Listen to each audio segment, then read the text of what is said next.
Hello, everyone. We have Serge Ramelli, the photographer and Photoshop Lightroom instructor. Hello, Serge. Bonjour, Andrew. Thank you for having me. Great to see you here today. Yes, great to see you. So why don't you tell us a bit about yourself? I'm a French photographer, and I moved recently to Los Angeles, and I'm living between Los Angeles and Paris, but I travel a lot. I'm literally always on the road because I'm working for making fine art books. I just finished a big book on New York, Paris, and now I'm doing Venice in Italy. So I'm going to be there a lot, and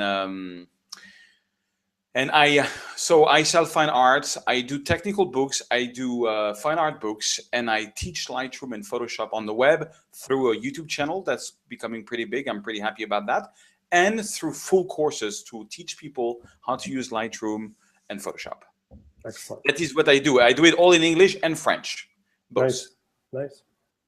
Excellent. Love your training. So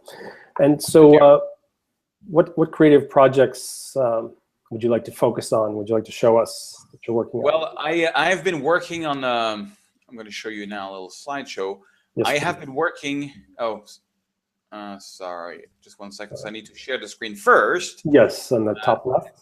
Yeah, and share the screen first, and then I'm going to go here and do that. Okay, you should see my slideshow. I see it. Yes, nice. Okay. Now, rather than pressing play, it might be better to stop and then just use your arrow key. Yeah. Okay. So basically, the way I started before becoming an instructor, or even before working with galleries, is I started training myself and doing lots of photos. I was a salesman, and every night for many years, I used to go out and shoot Paris, like photos like this. Or, some of them were very retouched, like this one where I tried to give like a little gladiator look. This is like in the Louvre. Or this one, which is like a selective color, which I don't usually use, but find that it worked really well on that photo. That's a little lake outside of Paris. And so I've been doing this. This is one of my first HDR try when I first got Photomatics. Nice. This is so. And now, it's funny Serge, sorry to interrupt. Is there something at the top of your screen that you can? It looks like it's in French. Says full screen mode. Oh, authorized. I'm sorry about that. Yes. Okay, maybe they'll go away. So yeah, it should go away. Oh, it did. Yep. I'm sorry about that. Yep, so yeah, that's some of my early work. This is Montmartre in Paris. This is So basically, I've been doing this, and I changed style over the years. There was a period where I was doing a lot of HDR, and then I started doing just digital blending, like this photo, which is just mixing up, two exposures. This is not an HDR. This is just digital blending. The regular photo. So some of them are very retouched or using very advanced photo techniques. Like this one, it's got a big ND filter on, an 8-stop filter, 40 seconds of exposure in the middle of the afternoon. And so I've been, just trying all the different photographic techniques that's out there on the city of Paris, because my office, we're very close to that bridge, for example. And so I, going around with my scooter for many years, taking these photos, and just trying to show the world how Paris is beautiful. That's how the whole thing started. And just a little anecdote. I shot this photo with a Canon S90, and it's a pretty cheap camera. It's actually 4 photos, and then I did this whole I added some clouds, and I did this whole sepia look, but not on the tree, so it mixed up. And it actually was my biggest sale of fine art print ever. And it was taken with a $300 camera. I have very expensive cameras. I've got 5D Mark II, 7D, Sony A7R, Sony A7S. But this one was taken with the cheapest camera I had. It's point and shoot camera, and it was the biggest sale I ever made. So, it's not about the gear, it's about, the emotion, and all I really care about, and all I've always cared about, whether it's you use Lightroom or Photoshop, is the emotional impact you create on people. Nice. This is an HDR, for example, using Photomatics 5. This is not an HDR, just a regular, panorama with just one exposure for each photo. Now, can I ask, when you do an HDR, how many shots do you have that you will use to make the HDR? 3. I never did above 3, ever. I know people do 5 up to 9. I think it's crazy. I've never had the problem. I do -2 plus and -2, 0, and +2. You know, f-stop as an exposure, and that's it. Nice. I don't do anything else. This is just one raw file retouch. This again is just one raw file retouch. I just give it a bit of a style. This is just one raw file. So basically, it's funny because, and I think it's like this for many photographers I've known. When I started photography, I was a lot into like HDR, you know, digital blending, a lot of using lots of plugins, lots of effect. And as I grew as a photographer, I went more and more trying to do natural result. This is just a one exposure photo. That's it. Nice. You know, and so more I grow as a photographer, more I try to do this type of photography, meaning just pretty natural, trying to get it the best that I can in camera. I came back 10 times in these stairs in Montmartre in Paris, so that I had no one there. And it's the only stairs in Montmartre where you have facing west, so where you had the sunset here on top. And every time I came, there was loads of people or there was no sunset. It took me like 10 or 12 times before I got that shot. Beautiful. And I really love that shot. Yeah, it's beautiful. But however, what I do is I use a lot of ND filters like this one. This is an ND 1000. So you've got the color cast. This was an old ND filter I was using that was giving a big magenta color cast. But for people that knows me, I'm a huge fan of magenta, and I think works really well in this photo. There was an amazing sunset.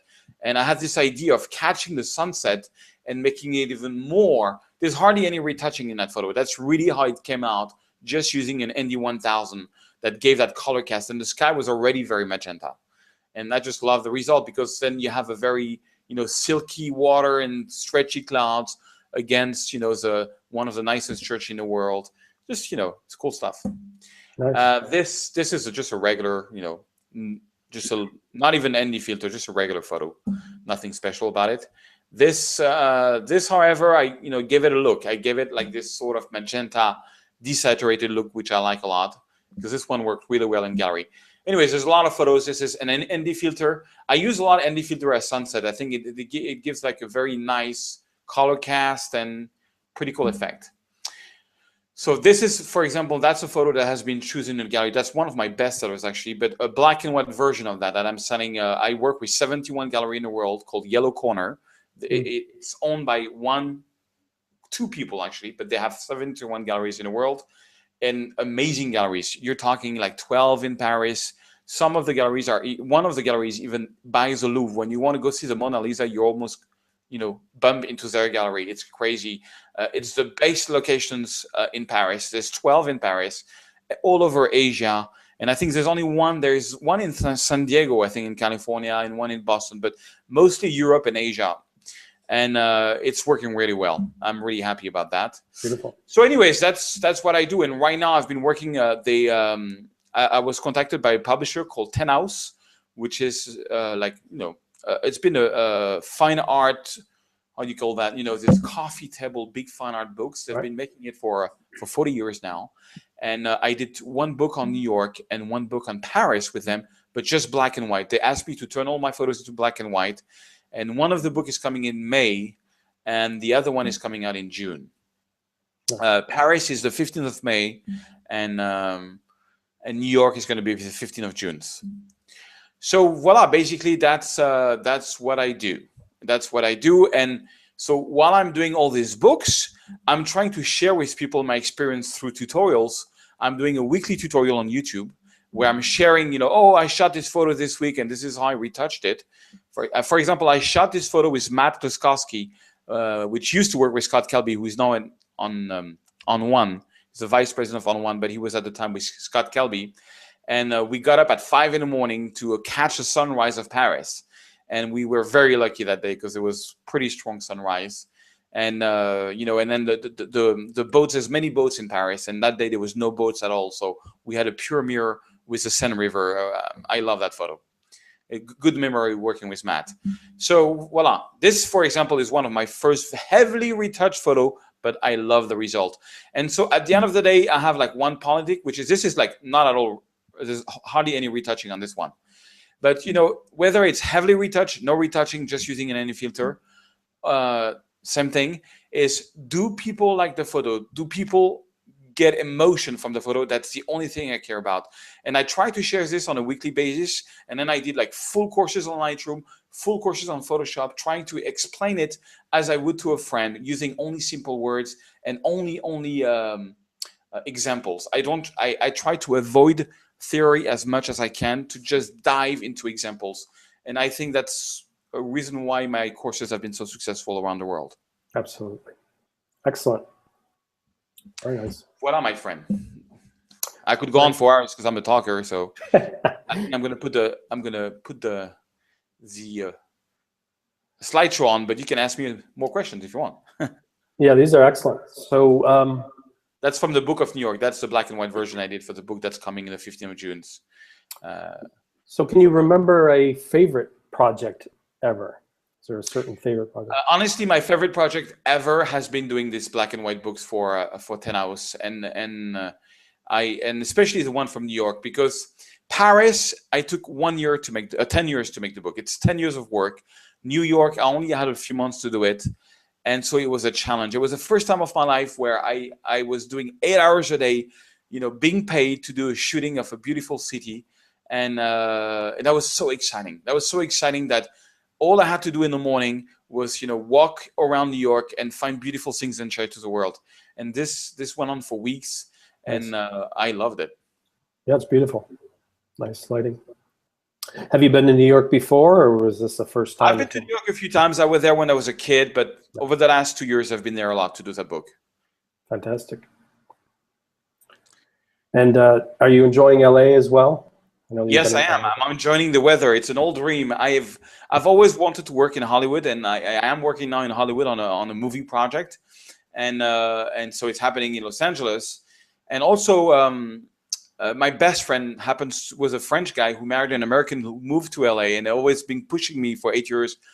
Come at least spend the winter in Los Angeles. You will see California has got a beautiful weather. And honestly, in Europe in winter it's too cold. I hate the cold. I cannot stand the cold. And sometimes for 2 months you don't see the sun.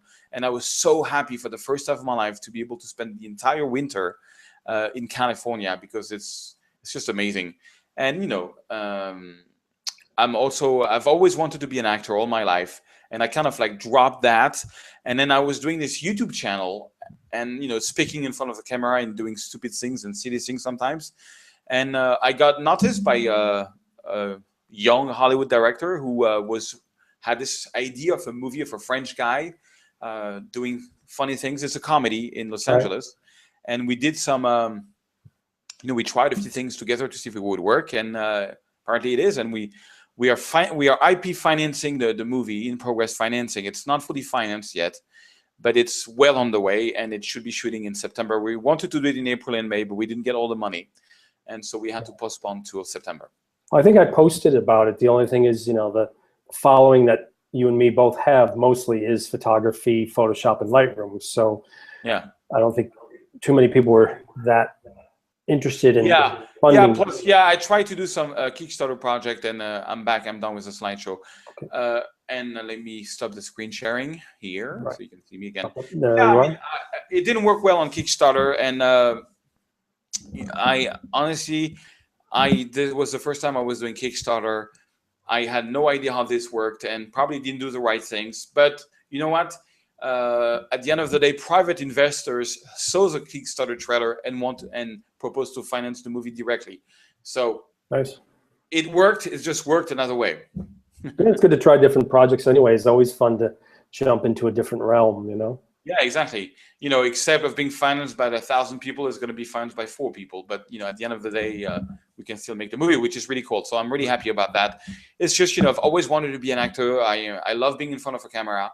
I love goofing around. I love trying to make people laugh or happy. I hope I will be good at it. And voila. Yeah, it sounds fun. So what future projects are you working on?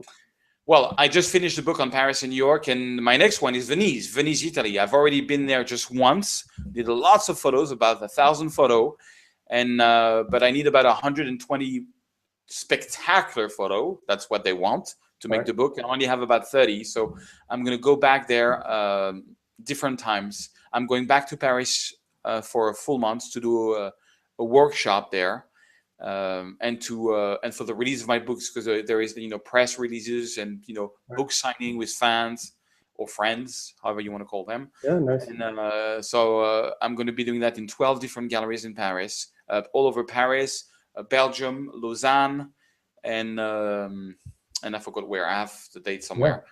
Sounds So great. I'm going to do that, and I'm going to go to Venice to work on the book. That's the whole idea. So I'm going to leave California. And so you're primarily using the what is it? The Sony A7R. A7R. Uh-huh. Yes. You're Yeah, pretty I do in love with everything. that? The only thing when I did New York, I rented an helicopter to shoot New York in pitch black. Excellent. And for that, I used a Sony A7S, so I could shoot at 8,000 ISO and still get a pretty noiseless photo, which was amazing. Got Nice. about 300 photos of New York, from a chopper, just a regular tourist chopper, $200 ride, and I shot with Sony A7S, and 4 or 5 of these photos ended up in the book, and they were approved by the editor, great quality. And so this is for me, I'm in love with that camera, because you have to understand, my goal in life is to have the smallest gear possible. I travel all the time. Since I moved to California, I've been out almost 10 days per month shooting. And so I don't want to have big gear. I used to shoot with a Canon 5D Mark II and 24-17, 17-40. It's 3 kilos, 4 kilos. Now I shoot everything with one lens, 24-70 Sony A7R. That's it. And if I'm not wide enough, I take 3 photos and make a pano. Now you can even do it in Lightroom.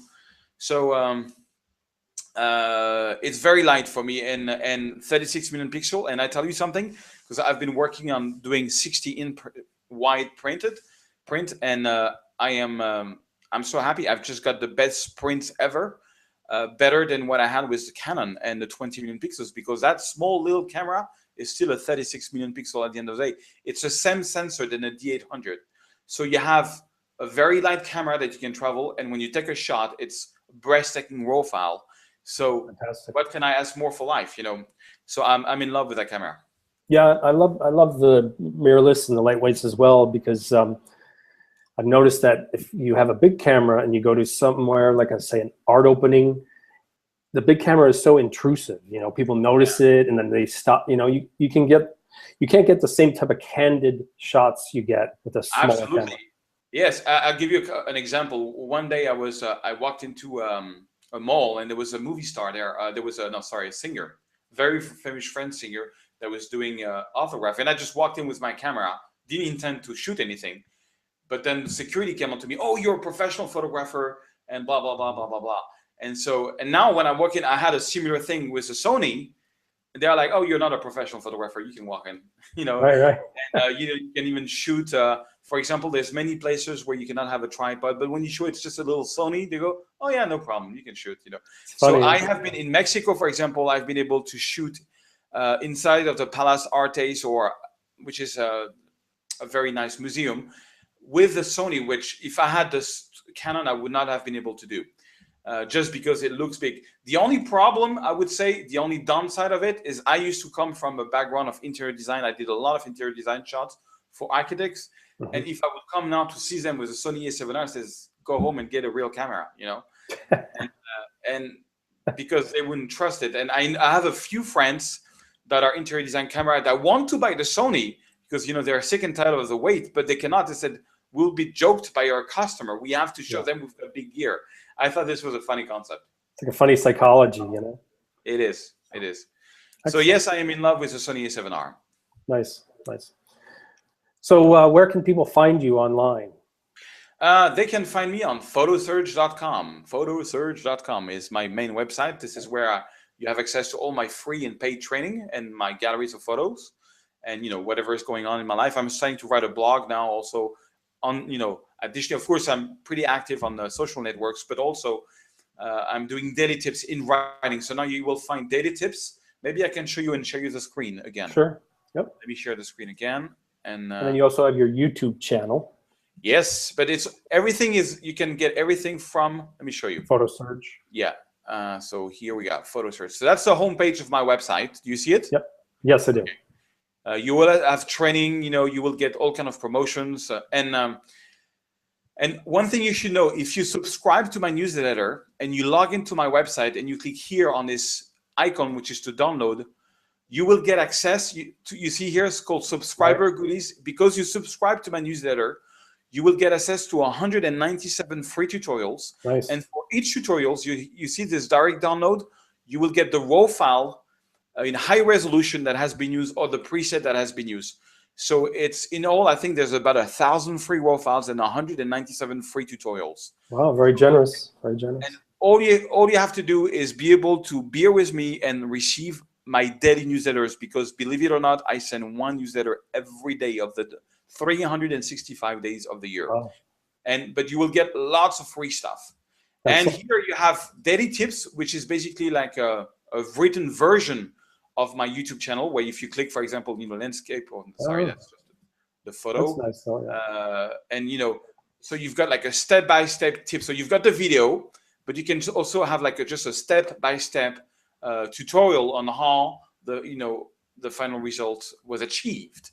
Yeah, nice. And so that's daily tips. Free lesson is my YouTube channel, basically, the YouTube channel itself, where you have 200 episodes, and then I also have a gear page. A lot of people ask me, oh, what do you? So I did a gear page so that people can find out exactly what plugin I'm using, what gear I'm using, what magazine I'm reading, everything about myself. Excellent. And I make some commission if you buy from my store, which is always nice. This affiliate commissions. It seems nice and encompassing. So if someone had general questions, they could see all those recommendations and get the exact exactly. tripod. So you can see I'm using the 5D Mark III, 5D Mark II, and Sony A7R. Truth is, I do everything now with the Sony A7R, but don't tell anybody. You just did tell everybody. No, I know, I'm just kidding. That's but anyway, good. there is every gear I've ever used is on that page, and even computer equipment, everything. Right. Nice. And so voila, that's what I'm doing. And then you also have my portfolio with some of my best work if you want to see it on the website. So photosearch.com. Great. You can find out about me every day. Nice. And so you also will be sponsoring our first contest to celebrate that we passed 100,000 members. Yeah, I saw that. It's crazy. 100,000 fans. Very well done, Andrew. I know you're a hard worker. I see all your posts all the time. Yeah. You're really doing something great for that community. Yeah, thank you so much for sponsoring our first contest. No problem. Feels good. 100,000 members of our Photoshop and Lightroom. That's impressive. That's very impressive. Right. I will thank you so much for spending time today and showing us your work and your process and all that's going on. So thank you. Well, thank you so much for having me, Andrew. It's always a pleasure to meet you. Have a wonderful weekend. Yes, you too. And hopefully I'll see you in LA. Okay, yeah. Bye. No problem. Take care. Bye-bye.